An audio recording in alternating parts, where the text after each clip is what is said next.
Hello student, I welcome you to this class. This is a poem for students of class 9th. This is unit 8 in your books. The name of the poem is The Solitary Reaper. It is written by William Wordsworth. First of all, let us discuss the title. The Solitary Reaper. Now, solitary means a single thing. Anything, it may be living or non-living. When it is single, it is one. That is what we mean by this word solitary. What is a reaper? Who is a reaper? Reap का मतलब है पक जाना. जब आपकी फसल पक जाती है, आप उसे काटते हैं.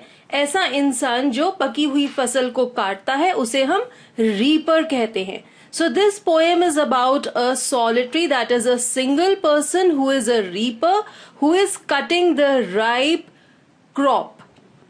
The poem is in the form of a ballet. What is a ballet? Ballet is a poem which narrates a short story. तो आपने poetic format में एक कहानी को बताया है, narrate किया है. The poet describes a girl, her song and its impact on his mind.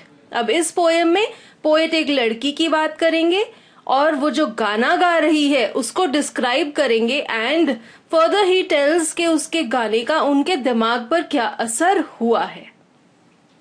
With this let us begin the chapter. Let us see the topics which we'll cover here. First of all we'll talk about the poet William Wordsworth. Then I will give you a brief introduction of this poem. That will be followed by the poem, explanation and discussion of the literary devices.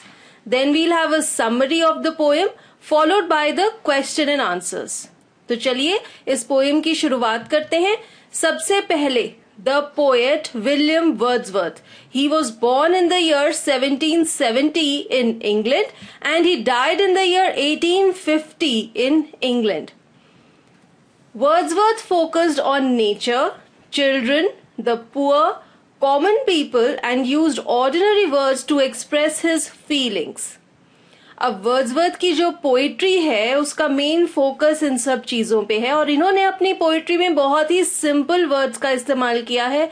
कोई बहुत ही hi fi difficult language use नहीं की है. He was a major English romantic poet. इन्होंने poetry में या literature में रोमांटिसिज्म की शुरुआत की. मीन्स इनकी जितनी पोएट्री है, जितनी राइटिंग्स है, वो रोमांटिक फीचर वाली हैं. And he helped to launch the romantic age in English literature. बहुत सारे ऐसे पोएट्स थे जिन्होंने एक ऐसा राइटिंग का फेज शुरू किया जिसमें वो सब रोमांटिक लिटरेचर लिखते थे and he is also one of them. He lived in the lake district and so he is also called one of the lake poets. एक ग्रुप था पोएट्स का जो एक पर्टिकुलर रीजन को बिलोंग करते थे और उनमें से विलियम वर्ड्सवर्थ भी एक थे. ये सब एक लेक डिस्ट्रिक्ट में रहते थे and that is why they were called the lake poets. तो विलियम वर्ड्सवर्थ की पोएट्री की एक खास बात है कि उसमें आपको रोमांटिसिज्म यानी कि रोमांटिक फीचर, फीलिंग्स, आपकी किसी की तरफ अट्रैक्शन, ये सब कुछ देखने को मिलेगा. Now I will give you a brief introduction of this poem. In this poem the poet narrates a short story. जैसे मैंने आपको पहले भी बताया, this is a ballet form of poetry जिसमें एक छोटी कहानी बताई जाती है.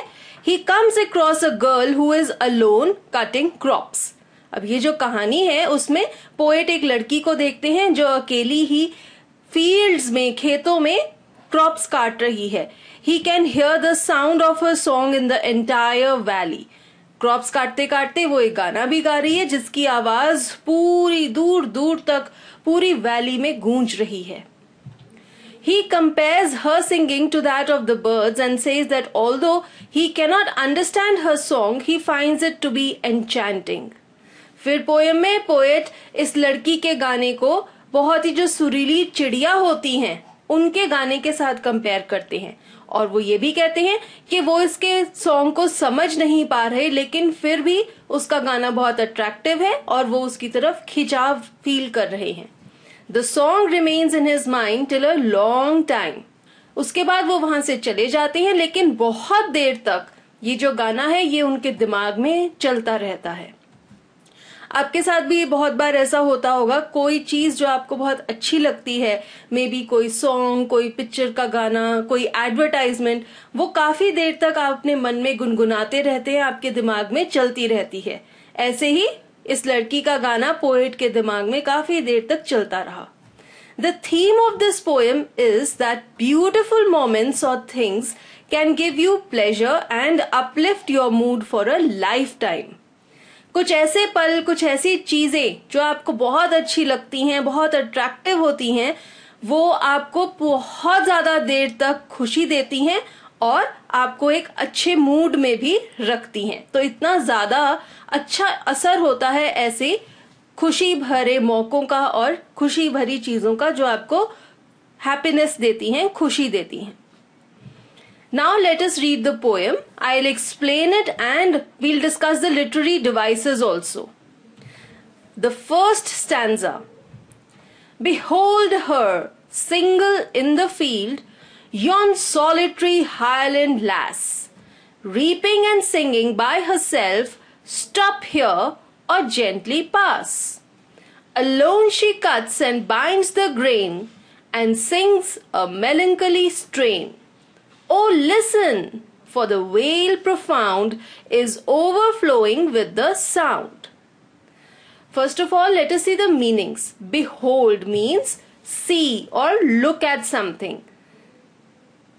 तो यहां पर पोएट किसे कह रहे हैं देखने के लिए? रीडर को। पोएट अपने रीडर को भी इस पोएम में इन्वॉल्व कर रहे हैं। वो उसे कह रहे हैं कि इस लड़की की तरफ देखो, look at her. Yon means there. Now this is the usage of a very old word. ऐसा वर्ड जो आजकल हमारी इंग्लिश लैंग्वेज में यूज नहीं होता है। We can call it the Shakespearean language also, जो बहुत ही पुराने टाइम्स में लैंग्वेज यूज होती थी। Yon means there. So he's saying there a solitary highland lass is standing.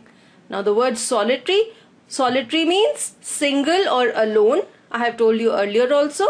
अकेली एक लड़की खड़ी हुई है। Highland lass means a girl who lives in the highlands, that is the mountain regions of Scotland.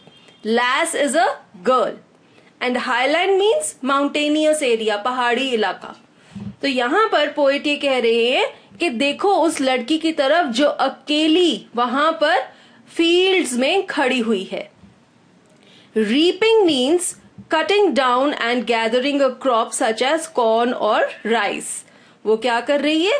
वो पकी हुई फसल को काट रही है। And singing by herself, वो अपने में ही, अपने मन में ही एक गाना भी गा रही है।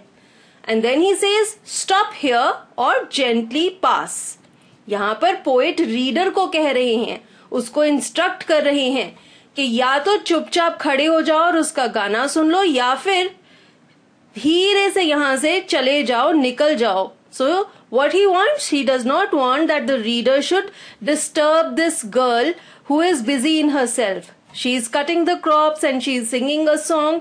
So he does not want that anyone should disturb her. Then he says, alone she cuts and binds the grain. वो अकेली है, वो क्या काम कर रही है? वो पौधों को काट रही है और उनको इकट्ठा कर रही है। And sings a melancholy strain. Now what is a melancholy strain?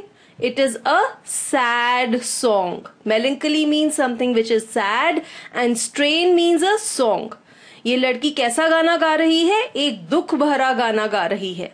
And then he says, oh listen for the vale profound. Vale profound means the deep valley. He says that you can listen to her song. आप आसानी से उसकी singing की आवाज सुन सकते हैं, क्योंकि जो पूरी वैली है वो उसके गाने की आवाज से भर गई है। Is overflowing with the sound. The deep valley is full of the sound of this girl who is singing. So in this stanza, the poet is talking to the reader. He tells the reader that look at this girl who is alone in the fields. She is a single, solitary, lonely girl. She belongs to the mountainous area of Scotland. She is cutting the crops and she is singing a song. The poet instructs the reader to stop and listen to her, or to quietly pass from there, but not to disturb this girl. And then he says that she is alone, she is cutting the crops, she is binding the grains, वो सारे जो grains हैं corn या फिर rice उनको इकट्ठा कर रही है, and along with that she is singing a sad song. You can hear, you can listen to the voice of her song because the entire valley is full of the sound of her song.